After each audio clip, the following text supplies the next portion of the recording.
Today is July the 19th. Is truth relative? Let's find out together as we study several of Jesus' sayings.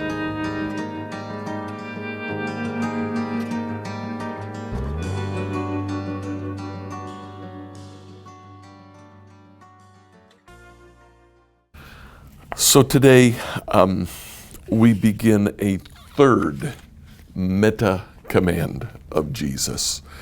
In this one, Jesus has become like me.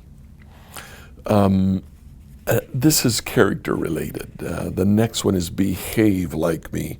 So we'll look a little bit more at actions, but for this week and probably the next week, we're going to be looking more at the underlying values and assumptions that Jesus had. He actually makes several commandments to his disciples that reflect those values and those assumptions.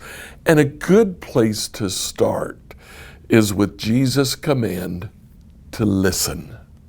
Now, there are several places where Jesus just says, listen to me. We've looked at several of those already. Some of them occur even later in the Gospels. At one point, Jesus looks at the disciples and says, listen, we're going up to Jerusalem where the Son of Man will be betrayed. That use of the word listen there is kind of pay attention. This is going to be important. In the section called the Little Apocalypse or the Olivet Discourse, he says one thing at one point. For example, in Mark 13:14, the day is coming when you'll see the sacrilegious object that causes desecration standing where he should not be. Reader, pay attention, literally, listen. This is important. We're not sure if that is actually Jesus. Because of the reference to reader, it's more probably Mark or the other gospel writers. Matthew also repeats that.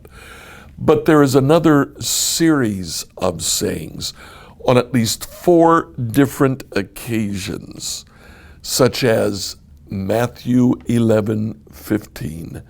Jesus says, anyone with ears to hear should listen and understand.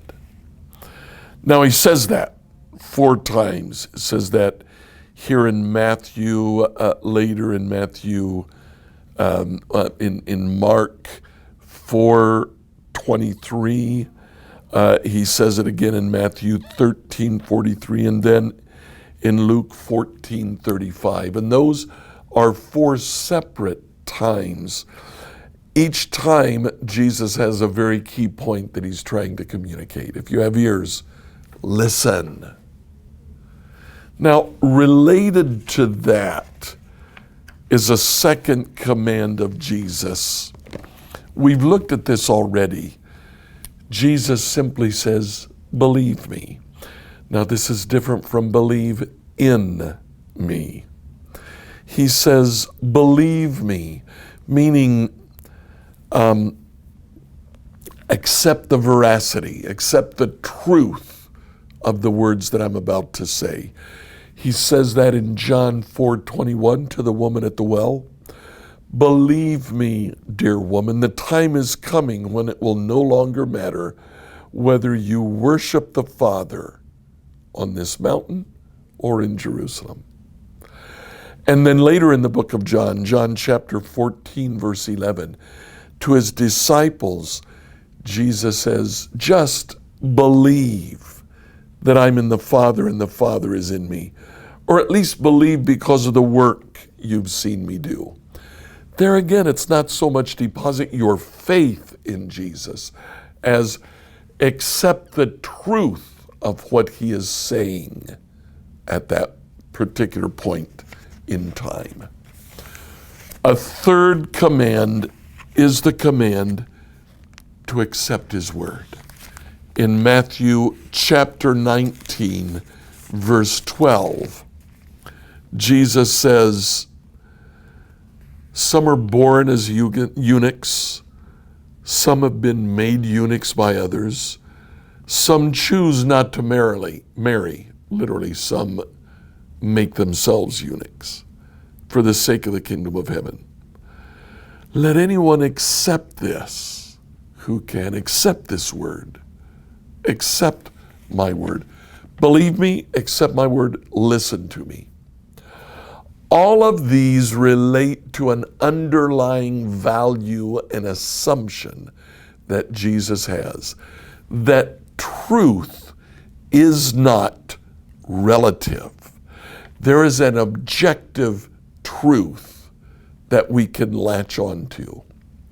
In fact, Jesus identifies that truth in John chapter 14, verse 6. He says, I am the way, I am the truth, and I am life itself. No one comes to the Father unless he comes through me. Jesus identified himself as truth. There is no more objective truth than Jesus himself. So, is truth relative? No, not at all. There is an objective truth, but here's the catch. It's not necessarily my truth. It is God's truth. Inasmuch as I understand and accept God's truth, I have the truth. But if I don't, and that could be because either I've heard it, understood it, and rejected it, or I've heard it and misunderstood it. Inasmuch as I have God's objective truth, I have truth. Now, the key to acquiring God's objective truth is, again, get in the Word. So, are you in the Word today? Please like, follow, and subscribe on whatever platform you listen to this devotional with. Email your questions to us at questions@becomehope.com. Tomorrow, we'll ask the question, what's the most important thing in life?